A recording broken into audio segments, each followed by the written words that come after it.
আমাদের সাথে যুক্ত আছেন সহকর্মী রাকিব হোসেন। রাকিব হোসেন, আপনি নিশ্চয়ই আমাকে শুনতে পাচ্ছেন? রাকিব হোসেন, আপনাকে নববর্ষের শুভেচ্ছা। জানাবেন আপনি কোথায় আছেন এবং সেখানে কি দেখতে পাচ্ছেন? নববর্ষের শুভেচ্ছা। আসলে আমি আছি কেন্দ্রীয় শহীদ মিনার এলাকায়। এখানে কিন্তু হচ্ছে যেই বর্ষবরণের যে আনন্দ শোভাযাত্রা, সেই শোভাযাত্রাটি কিন্তু ইতোমধ্যে হচ্ছে কেন্দ্রীয় শহীদ মিনার এলাকায় কিন্তু প্রবেশ করেছে। আস্তে আস্তে কিন্তু হচ্ছে ভাগ হয়ে হয়ে কিন্তু হচ্ছে শোভাযাত্রাটি হচ্ছে দোয়েল চত্বর এলাকার দিকে যাচ্ছে। তবে কঠোর নিরাপত্তার মধ্য দিয়ে কিন্তু এই আনন্দ শোভাযাত্রা আসলে চলছে। আপনাকে একটা বিষয় একটু জানিয়ে রাখি যে এবারের শোভাযাত্রাটা একটু ভিন্ন, কারণ হচ্ছে শোভাযাত্রায় যেই একটি আগুনের ঘটনা ছিল, এই ঘটনা থেকে কিন্তু নিরাপত্তা অনেক বেশি জোরদার করে এবং জোরদার করার পর থেকে কিন্তু চারপাশে কিন্তু আইনশৃঙ্খলা রক্ষাকারী বাহিনীর কিন্তু নিরাপত্তা বেষ্টনী আমরা দেখতে পেয়েছি। আপনাকে আরেকটা বিষয় একটু জানিয়ে রাখি যে মঙ্গল শোভাযাত্রার এখন কিন্তু হচ্ছে আগে একটা বড় অংশ চলে গেছে, পরবর্তী টাইমে যেই মোটিভগুলো রয়েছে, বড় বড় মোটিভ আপনাকে একটু দেখানোর চেষ্টা করি। ফ্যাসিবাদীর যে মোটিভটি, সেই মোটিভটি কিন্তু এখন হচ্ছে কেন্দ্রীয় শহীদ মিনার এলাকার দিকে কিন্তু প্রবেশ করছে। এবং 25 বছরের ওয়ারেন্টিযুক্ত দীর্ঘস্থায়ী দরজা প্রোটেক্টর, আধুনিক ও মজবুত দরজা। এই সড়কের দিকে আসতেছে একটু যদি দেখানোর চেষ্টা করি যে ফ্যাসিবাদের মোটিভ এবং বিভিন্ন ধরনের মোটিভ নিয়ে কিন্তু শোভাযাত্রায় বিভিন্ন বয়সীর মানুষ কিন্তু আসলে এক এক করে আসতেছেন।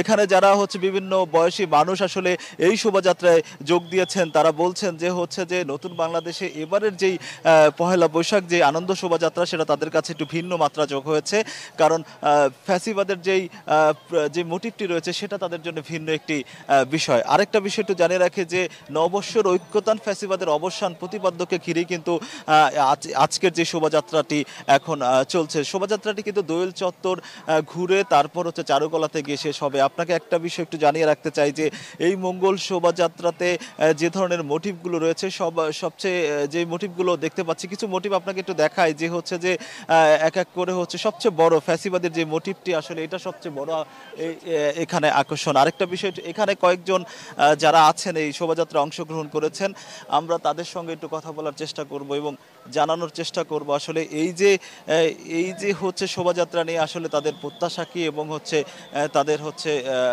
প্রত্যাশার কথা একটু জানার চেষ্টা করব। এই শোভাযাত্রা নিয়ে যদি আপনার প্রত্যাশার কথা একটু বলেন।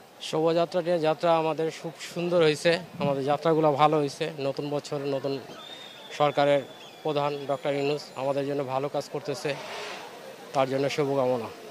আচ্ছা, এই মঙ্গল শোভাযাত্রা নিয়ে যদি একটু বলেন, এই যে শোভাযাত্রা অংশ নিয়েছেন, কেমন লাগছে? খুবই ভালো লাগছে। অনেক বছর পর এই মানে শোভাযাত্রাটা শুরু হয়েছে নতুন করে, তার জন্য খুবই ভালো লাগছে আমার। আপনার কাছে একটু জানতে চাই যে শোভাযাত্রা নিয়ে যদি একটু বলেন যে আসলে শোভাযাত্রা নিয়ে আপনাদের শোভাযাত্রা নিয়ে একটু বলেন। না, আমি একটু ব্যস্ত আছি। অংশগ্রহণ করছেন। আচ্ছা, যেমনটা বলছিলেন, এখানে মঙ্গল শোভাযাত্রায় যারা অংশগ্রহণ করেছেন তারা নানা শ্রেণী পেশার মানুষ কিন্তু সবাই একত্রিত হয়েছেন। বিভিন্ন ধর্ম, শ্রেণী, বিভেদ, বৈষম্য ভুলে কিন্তু সবাই একত্রিত হয়েছেন মঙ্গল শোভাযাত্রায়। সবাই চান আসলে বৈষম্য মুক্ত একটি বাংলাদেশ হোক, নতুন বাংলাদেশে কোনো বৈষম্য থাকবে না। সব কিছু মিলিয়ে আসলে তাদের যে চাওয়া সেটা হচ্ছে সুন্দর এবং আগামী সোনালী সুন্দর একটি বাংলাদেশ। এখানে আরেকটা বিষয় একটু দেখানোর চেষ্টা করি যে পুলিশ দেখানোর চেষ্টা করে যে পুলিশ সদস্য এবং আইন শৃঙ্খলা রক্ষাকারী বাহিনীর বিভিন্ন সদস্যরা কিন্তু এই যেই মোটিভগুলো রয়েছে শোভাযাত্রার, সেই মোটিভগুলোকে ঘিরে কিন্তু তারা হচ্ছে আসলে কঠোর তৎপরতার মধ্যে দিয়ে আসলে এই শোভাযাত্রা আসলে চলছে। এই ছিল হচ্ছে কেন্দ্রীয় শহীদ মিনার এলাকায় সবশেষ। জি রাকিব, আপনাকে অসংখ্য ধন্যবাদ। একটি সুন্দর বাংলাদেশের প্রত্যাশা আসলে আমাদের সকলেরই।